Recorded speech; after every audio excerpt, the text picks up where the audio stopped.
നമസ്കാരം. മലയാളി വാർത്തയിലേക്ക് സ്വാഗതം. പിണറായി വിജയനേക്കാൾ വലിയ പിണറായി വിജയൻ കളിക്കാൻ നടന്ന കുറച്ച് ആൾക്കാർ CPM-ലും ഘടകകക്ഷികളിലും ഉണ്ടായിരുന്നു. അതിലേറ്റവും പ്രധാനി ഗണേഷ് കുമാർ ആയിരുന്നു. പത്തനാപുരത്ത് ഞാൻ അങ്ങ് മറിക്കും എന്നൊക്കെയായിരുന്നു പ്രഖ്യാപനം. പക്ഷേ പെട്ടിപൊട്ടിച്ചപ്പോൾ ചാമക്കാല വിജയിച്ചു കയറി ഇരുന്നും കിടന്നും ഒക്കെയായിരുന്നു ഗണേഷ് കുമാർ മോങ്ങിക്കരഞ്ഞത്. ശരിക്കും കയ്യിലിരിപ്പ് കൊണ്ടുകൂടിയാണ് ഗണേഷ് കുമാർ പത്തനാപുരത്ത് തോറ്റമ്പിയത്. ഇപ്പോൾ CPM-ന്റെ പാർട്ടി യോഗങ്ങളിലൊക്കെ ഗണേഷ് കുമാറിനെതിരെ പൂര തെറിവിളിയും വിമർശനങ്ങളും പൊട്ടിത്തെറികളുമാണ് നടക്കുന്നത്. CPM-ന്റെ അതായത് 2026 നിയമസഭാ തെരഞ്ഞെടുപ്പിനെ നേരിടുന്നതിന് വേണ്ടി LDF-ന്റെ ടാഗ് ലൈൻ എന്തായിരുന്നു? ഇടതുപക്ഷം അല്ലാതെ മറ്റാര് എന്ന്. പക്ഷെ പത്തനാപുരത്ത് അതായത് പിണറായി വിജയൻ പറഞ്ഞത് ഞങ്ങളല്ലാതെ മറ്റാര് എന്നുള്ള ഒരു ടാഗ് ലൈൻ ആയിരുന്നു. പക്ഷെ പത്തനാപുരത്തേക്ക് വന്നപ്പോഴത്തേക്ക് നമ്മൾ കണ്ടത് എന്തായിരുന്നു? ഞാനല്ലാതെ ഇവിടെ വേറെ ആര് എന്ന ഒരു ധാർഷ്ട്യവും ഹുങ്കും ഈ പറയുന്ന ഗണേഷ് കുമാർ പുറത്തെടുത്തു. എന്നാൽ ഗണേഷ് കുമാറിന് അപ്പോൾ തന്നെ അടിപതറിയിരുന്നു. അവിടെ ഏറ്റവും വലിയ തിരിച്ചടി ഈ പറയുന്ന ഗണേഷ് കുമാറിന് കൊടുത്തത് അത് ഉമ്മൻചാണ്ടി തന്നെയാണ്. ഉമ്മൻചാണ്ടി ഇഫക്റ്റ് വലിയ രീതിയിൽ ഗണേഷ് കുമാറിന് തിരിച്ചടിച്ചു. പിന്നെ ചില്ലറ അഹങ്കാരമൊന്നും ആയിരുന്നില്ലല്ലോ. പിണറായിയേക്കാൾ വലിയ പിണറായി കളിക്കാൻ നടന്നു. ധാർഷ്ട്യവും അഹങ്കാരവും പിണറായി ഷോയുമായിരുന്നു ഗണേഷ് കുമാർ പുറത്തെടുത്തത്. അതിനെല്ലാത്തിനും കൂടി ഉള്ളതാണ് കിട്ടിയത്. സദാ ഗണേഷ് കുമാർ പറഞ്ഞുകൊണ്ടിരുന്നത് എന്താണ്? പത്തനാപുരത്തുകാർക്ക് ഞാനില്ലാതെ പറ്റില്ല, എനിക്ക് പത്തനാപുരത്തുകാരില്ലാതെ പറ്റില്ല എന്ന്. എന്നാൽ പത്തനാപുരത്തുകാർ ഇത്തവണ പറഞ്ഞു ഞങ്ങൾക്ക് ഗണേഷ് കുമാറിനെ വേണ്ട എന്ന്. അതുകൊണ്ടുകൂടിയാണ് ചാമക്കാലയ്ക്ക് ലോട്ടറി അടിച്ചത്. പത്തനാപുരത്തെ തോൽവിക്ക് കാരണം KB ഗണേഷ് കുമാർ തന്നെയാണ് എന്ന കുറ്റപ്പെടുത്തലാണ് CPM ഇപ്പോൾ നടത്തുന്നത്. തോൽവിക്ക് കാരണം അദ്ദേഹത്തിന്റെ നാക്കാണെന്ന് CPM കുന്നിക്കോട് ഏരിയ കമ്മിറ്റി യോഗത്തിൽ വിമർശനമുയർന്നത്. തെരഞ്ഞെടുപ്പ് അടുത്തപ്പോൾ ഗണേഷ് കുമാർ നടത്തിയ പല പ്രസംഗങ്ങളും മാധ്യമങ്ങളോടുള്ള പ്രതികരണങ്ങളും ഒഴിവാക്കേണ്ടതായിരുന്നു. മന്ത്രിയുടെ ഓഫീസ് ജനങ്ങളുടെ ഒരു വിഷയത്തിലും ഇടപെട്ടിട്ടില്ല. പാർട്ടി നേതാക്കളോട് പോലും പുച്ഛഭാവത്തിലായിരുന്നു ഗണേഷിന്റെ ഇടപെടൽ. NSS-ഉമായുള്ള വിഷയം വഷളാക്കിയത് KB ഗണേഷ് കുമാർ തന്നെയാണ്. തദ്ദേശ തെരഞ്ഞെടുപ്പിലെ തോൽവിക്കും ഗണേഷ് കുമാർ തന്നെയാണ് ഉത്തരവാദിയെന്നും പത്തനാപുരത്തെ നേതാക്കൾ കുറ്റപ്പെടുത്തുന്നു. പിണറായി വിജയൻ പ്രതിപക്ഷ നേതൃസ്ഥാനം ഒഴിയണമെന്നും അംഗങ്ങൾ ആവശ്യപ്പെട്ടു. പിണറായിയുടെ ധാർഷ്ട്യമാണ് തെരഞ്ഞെടുപ്പിൽ തിരിച്ചടിയായത്. ചില ഉന്നത ഉദ്യോഗസ്ഥരുടെ തീരുമാനങ്ങൾ നടപ്പാക്കുന്ന PR ഏജൻസി മാത്രമായിരുന്നു മുന്നണിയുടെ ഭരണകാലത്ത് CPM സംസ്ഥാന സെക്രട്ടേറിയറ്റ് എന്നും വിമർശനമുയർന്നു. ചർച്ചയിൽ പങ്കെടുത്ത 17 പേരും പാർട്ടിയുടെ സംസ്ഥാന നേതൃത്വത്തിൽ മാറ്റം ആവശ്യപ്പെട്ടു. VS അച്യുതാനന്ദനും EK നായനാരും ഒരുമിച്ച് ജയിച്ച കാലത്ത് VS പ്രതിപക്ഷ നേതാവാകുകയും നായനാർ മാറി നിൽക്കുകയും ചെയ്തു. അതേ മാതൃകയിൽ പിണറായിയും മാറി നിൽക്കണം. CPM സംസ്ഥാന സെക്രട്ടറി MV ഗോവിന്ദനെതിരെയും വിമർശനം രൂക്ഷമായിരുന്നു. ജനങ്ങളെ കേൾക്കാത്ത സെക്രട്ടറിയാണ് പാർട്ടിക്കുള്ളത്. പുതിയ രണ്ടാം നിര നേതൃത്വത്തെ കെട്ടിപ്പടുക്കുന്നതിൽ നേതൃത്വം പരാജയപ്പെട്ടു. G സുധാകരനെതിരെ ചെറ്റ എന്ന് വിളിച്ചത് ഒരു കമ്മ്യൂണിസ്റ്റും പറയാൻ പാടില്ലാത്തതാണ്. തിരിച്ചടിക്ക് കാരണം നേതൃനിരയിലെ നേതാക്കന്മാരുടെ കയ്യിലിരിപ്പാണ് എന്ന് എല്ലാവരും പച്ചയ്ക്ക് വെട്ടിത്തുറന്ന് പറഞ്ഞതോടുകൂടി പത്തനാപുരത്തും ഇപ്പോൾ CPM-ൽ കൂട്ടയടി നടന്നുകൊണ്ടിരിക്കുകയാണ്. ഇതുവരെ നേതാക്കന്മാരെയൊക്കെ പൊതിഞ്ഞു സംരക്ഷിക്കുന്ന ഒരു നിലപാടായിരുന്നു. എന്നാൽ ഇപ്പോൾ അതെല്ലാം മാറ്റിമറിക്കുകയാണ്. പ്രവർത്തകർ പലതും വിളിച്ചു പറയാൻ ധൈര്യത്തോടെ രംഗത്തേക്ക് വരികയാണ്. ഗണേഷ് കുമാർ 25 വർഷം പ്രതിനിധാനം ചെയ്ത പത്തനാപുരം മണ്ഡലം കൈവിട്ടതിൽ ഉമ്മൻചാണ്ടി ഫാക്ടർ ഉണ്ടായിരുന്നു. സോളാർ കേസിലെ പ്രതി എഴുതിയ കത്തിൽ മുൻ മുഖ്യമന്ത്രി ഉമ്മൻചാണ്ടിയുടെ പേരെഴുതി ചേർക്കാൻ നടത്തിയ ഗൂഢാലോചന ഗണേഷിന് തെരഞ്ഞെടുപ്പിൽ കനത്ത തിരിച്ചടിയായി. ഇതോടൊപ്പം NSS താലൂക്ക് യൂണിയനുമായി ഉണ്ടായ പ്രശ്നങ്ങളും പരാജയത്തിലേക്കുള്ള പാത തുറന്നു. മന്ത്രിസഭയിൽ നിന്ന് പുറത്തായതു മുതൽ ഗണേഷ് കുമാർ ഉമ്മൻചാണ്ടിയോട് പ്രതികാര ബുദ്ധിയോടെ പെരുമാറിയിരുന്നതായി ഗണേഷ് കുമാറിന്റെ സഹോദരി ഉഷ മോഹൻദാസ് ഉൾപ്പെടെ വെളിപ്പെടുത്തിയിരുന്നു.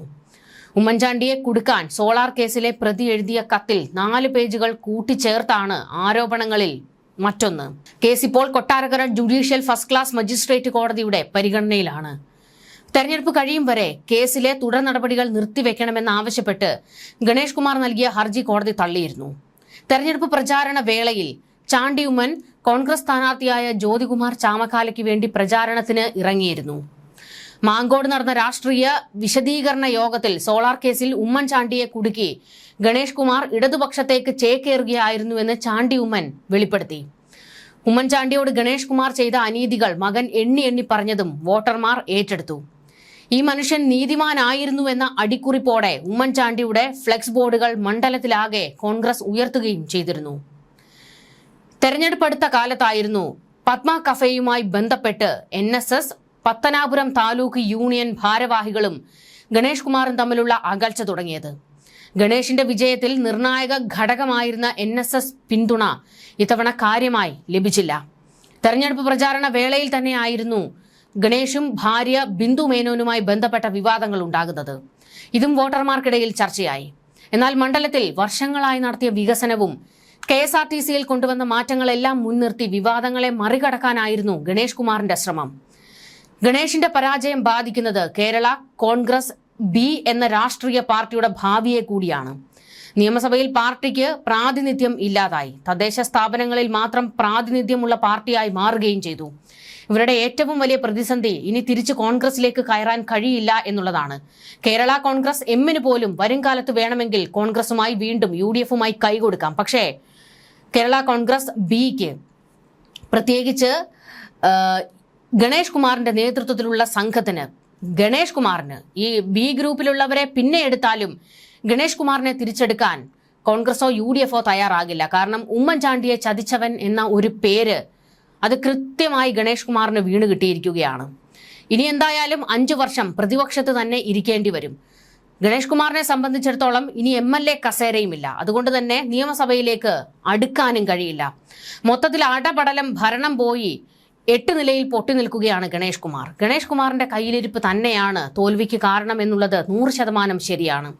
പല വിവാദങ്ങളും അവസാന ഘട്ടത്തിൽ ഗണേഷ് കുമാർ തന്നെ വരുത്തിവെച്ചു. അതിലേറ്റവും പ്രധാനപ്പെട്ടത് ഭാര്യയുമായി ബന്ധപ്പെട്ട ആ ഒരു വിഷയം തന്നെയായിരുന്നു. അത് ഗണേഷ് കുമാറിന്റെ ആ വിഷയത്തിലുള്ള പ്രതികരണങ്ങളും കടന്നുപോയി. അതായത് എനിക്ക് 5000 സ്ത്രീകളുമായിട്ട് ബന്ധമുണ്ട് എന്ന് വരെയുള്ള ചില വിമർശനങ്ങളൊക്കെ മാധ്യമങ്ങൾക്ക് മുൻപിൽ ഒന്ന് സ്റ്റാറാകാൻ നോക്കിയതൊക്കെ 8 നിലയിലാണ് തിരിച്ചടിച്ചത്. അതുമാത്രമല്ല കീഴൂട്ടെ ആ വീട്ടിൽ നടന്ന സംഭവങ്ങൾ, അതിൽ ഗണേഷ് കുമാർ മറ്റൊരു സ്ത്രീയുമായി വേണ്ടാത്ത ഒരു ബന്ധത്തിൽ ഏർപ്പെട്ടു. പക്ഷെ ഗണേഷ് കുമാർ പറഞ്ഞത് അതെന്റെ വ്യക്തിപരമായ കാര്യമാണ്, അതിലെന്തിനാണ് തലയിടുന്നത് എന്നൊക്കെയുള്ള ചോദ്യങ്ങൾ ചോദിച്ചിരുന്നു. ശരിയാണ്, അത് ഗണേഷ് കുമാറിന്റെ വ്യക്തിപരമായ കാര്യം. പക്ഷേ വ്യക്തിപരമായ കാര്യത്തിന് എന്തിനാണ് സർക്കാർ സംവിധാനങ്ങൾ ദുരുപയോഗം ചെയ്തത്? അതൊരു ചോദ്യം തന്നെയല്ലേ? കാരണം കീഴൂട്ടെ വീട്ടിലേക്ക് ഗണേഷ് കുമാർ പോകുന്നത് മന്ത്രിയുടെ വാഹനത്തിലാണ്. മന്ത്രിയുടെ വാഹനം കീഴൂട്ടെ കുടുംബത്തെ നീക്കിയിരിപ്പൊന്നും അല്ലല്ലോ. അത് സർക്കാരിന്റെ ഖജനാവിൽ നിന്നുള്ള, സർക്കാർ ഖജനാവ് എന്ന് പറയുമ്പോൾ ജനങ്ങളുടെ കാശാണ്. ആ ജനങ്ങളുടെ കാശിന് മേടിച്ച കാറാണ്. ജനങ്ങളുടെ കാശിനാണ് അതിന് പെട്രോൾ അടിക്കുന്നത്. അപ്പോൾ ഈ സർക്കാർ സംവിധാനവും കൊണ്ടാണ് ഗണേഷ് കുമാർ മറ്റേ പരിപാടിക്ക് പോയത്. ഇത് മാത്രമല്ല, അന്ന് ഗണേഷ് കുമാറിന്റെ ഈ മറ്റേ പരിപാടിക്ക് കാവൽ നിന്ന PA മാരുണ്ടല്ലോ, ഗണേഷ് കുമാറിന്റെ ഒപ്പം നടക്കുന്ന ശിങ്കിടികൾ, ഇവർക്കും ഖജനാവിൽ നിന്നാണ് ശമ്പളം പോകുന്നത്. അപ്പോൾ സർക്കാർ സംവിധാനത്തെ പോലും ദുരുപയോഗം ചെയ്തുകൊണ്ടാണ് ഗണേഷ് കുമാർ അങ്ങനെ ഒരു ഏർപ്പാടിന് പോയത്. അത് വ്യക്തിപരമാകുകയില്ലല്ലോ. വ്യക്തിപരമാണെങ്കിൽ ഗണേഷ് കുമാർ സ്വന്തം കാറിൽ പോകണമായിരുന്നു. എന്തായാലും ഇത് മാത്രമല്ല, ഗണേഷ് കുമാർ തന്റെ പ്രൈവറ്റ് സെക്രട്ടറിമാരെ ഉപയോഗിച്ച് ഭാര്യയെ ഉപദ്രവിക്കാൻ ശ്രമിച്ചു എന്ന വിവരങ്ങൾ ഉൾപ്പെടെ പുറത്തേക്ക് വന്നിരുന്നു. പിന്നീട് കാശൊക്കെ കൊടുത്ത് പിണറായി വിജയൻ ഈ കേസ് ഒതുക്കുകയായിരുന്നു. നാണം കെടും, തെരഞ്ഞെടുപ്പിൽ തോറ്റമ്പും എന്നൊക്കെയുള്ള പേടി കാരണം പിന്നീട് ഗണേഷ് കുമാറിന്റെ ഭാര്യയുമായി ഒത്തുതീർപ്പിലേക്ക് പിണറായി വിജയൻ തന്നെ എത്തിക്കുകയായിരുന്നു. അതിന് ചില ഉന്നത ഉദ്യോഗസ്ഥരെയൊക്കെയാണ് മാമാ പണിക്ക് പോലും ഇറക്കിയത്. അങ്ങനെ നാണം കെട്ട വിഷയങ്ങളെല്ലാം തന്നെ പൊട്ടി പുറത്തേക്ക് വരികയും അടപടലം പത്തനാപുരത്ത് ഗണേഷ് കുമാർ തോൽക്കുകയുമാണ് ചെയ്തിരിക്കുന്നത്. ഇപ്പോൾ പത്തനാപുരത്തെ പാർട്ടി യോഗങ്ങളിലൊക്കെ ഗണേഷിനെതിരെ വലിയ വിമർശനങ്ങൾ ശക്തമാകുന്നു.